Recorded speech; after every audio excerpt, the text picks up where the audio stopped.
Hey beautiful people, hola mi gente, what's up? Que bola, it is Tuesday, August 29th. We're going to be doing a card of the day, a focus of intention for the next 24 to 96 hours, depending on what spirit tells me. As you guys notice, I'm writing more, so I'm doing a lot of blogs. I have a blog on Substack. I do have an article that I actually I published on medium.com. The blog itself is, you could be a free subscriber or a paid subscriber. Free subscriber gets you the free articles. Obviously, the paid subscriber, you get more details of what's going on. This is where I can connect with you guys on a different level.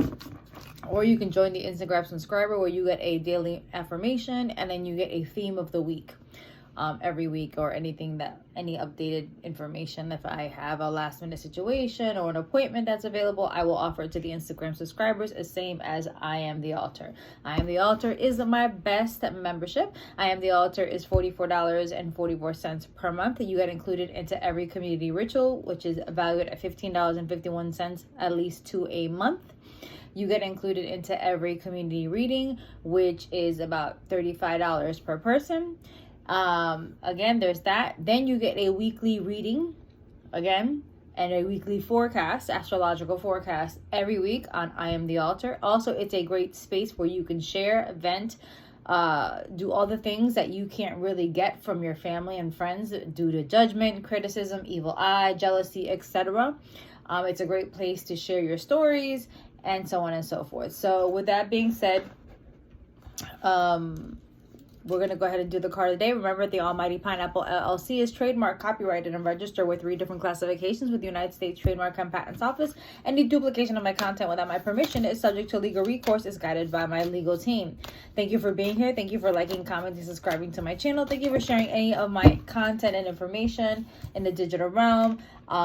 Even if you share one of my quotes off of my digital content, that is trademarked. I am trademarked with all digital content with the Patents Office. I'm also trademarked in every religious retreat that I do, every religious ceremony that I do, it is trademarked. So things that you see me doing, it is trademarked, whether it's digitally, visually, or orally that you see, hear, or watch, whatever's going on. So the card of the day is a really good one. I love this because we are in 6 planets of retrograde, and a lot of y'all losing your shit, losing your energy. So that's why I call it Gatorade. Y'all need y'all electrolytes. Y'all need to stable yourselves. You need to ground yourselves. And the card of the day is called Be an Open Channel. It says mediumship, ancestors, and spirits. So basically, it doesn't mean that you're a medium, but you can be able to open up that connection and speak to your ancestors. Just because you're able to speak to your ancestors does not mean you're able to speak to every dead person. Okay, so that's a thing. That's a thing. There's a difference between learning how to connect with your divine team, your ancestors, your guides, your guardians,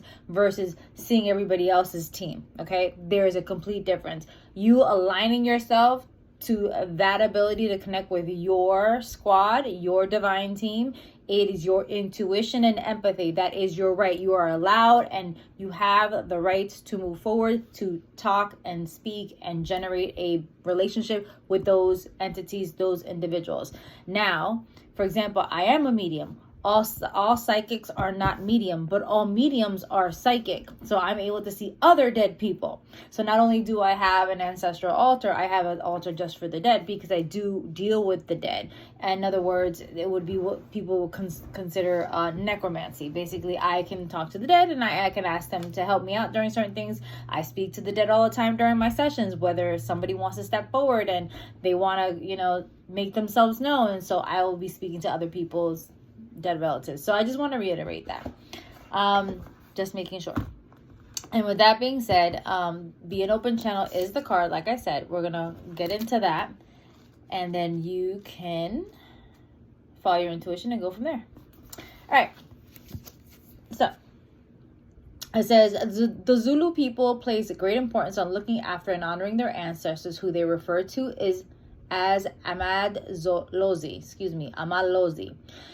As the ancestors protect, guide, and help the living family members connect to the divine consciousness, which is called Umulinganki, it is wise to keep them happy. Souls are brought from the place of physical death to the family home, where there is a sacred place dedicated to the ancestor spirit. This space is called Emsamo, and it is here that people communicate with or make offerings to their ancestors. It's believed that unhappy ancestors could be a source of trouble, such as financial hardships, accidents or sickness, for assistance communicating with and appeasing their ancestors. People may call upon a sangoma, a respected healer or medium. A sangoma uses rituals and traditional medicines to address physical and spiritual ailments. The ancestors speak. The sangoma has shown up to make you aware that you are a person who can channel past loved ones and spirits. You can receive information from your past loved ones and spirit. You may already felt or seen those spirits or receive signs from them or messages from the other side. You will be called to deliver a message or act on the behalf of some of your ancestor or another loved one ancestor. It is time for you to learn more about your natural mediumship and channeling skills with connection to your ancestors. Divinatory meaning. Hone your natural mediumship with study and practice. Begin by asking your spirit guides and ancestors to surround you in a protective bubble of gold light. Read about mediumship. You can learn more about mediumship. You can learn more how to connect with your divine team. And do not be afraid of your gifts. It's a wonderful thing that you're able to do. Now, for those of you who are active or who want to get introduced to their ancestors, introduced to your guides, introduced to your animal power and soul guides, you can do that. I have guided meditations where I can introduce you to your divine team. That's the whole point of my work. But it's not Burger King. You can't have it your way. It's like, oh my God, I'm going to talk to my grandmother. And if your grandmother doesn't show up, then what? Stop attaching an outcome to whatever it is that you're going through in life. Be that channel. Be open. Allow your ancestors to step forward. They are wanting to talk to you, especially now with 6 planets and Gatorade. And September shedding season coming through. September shedding season is the start of the fall season, right? We are in August abomination right now, and that's just been dragging us. We were juggling in July, and June we're all jubilant, right? We're all happy, but you have to start really being honest with yourself and honest with everybody else and be that channel, because they're waiting, because you keep asking for help and like, we got the help, we got the help, we got the help. But because it's not coming out the way you think you need to see it, then you think it's not correct. So I hope I put some things in perspective, and I hope I made you feel better. If you'd like to work with me, my September calendar is open at this time. But as always, please follow your intuition. We're working with any spiritual advisor, either that means you do not work with me. I love you, and thank you so much. Without you, I wouldn't be here. So I love you. I love you. I love you. Bye.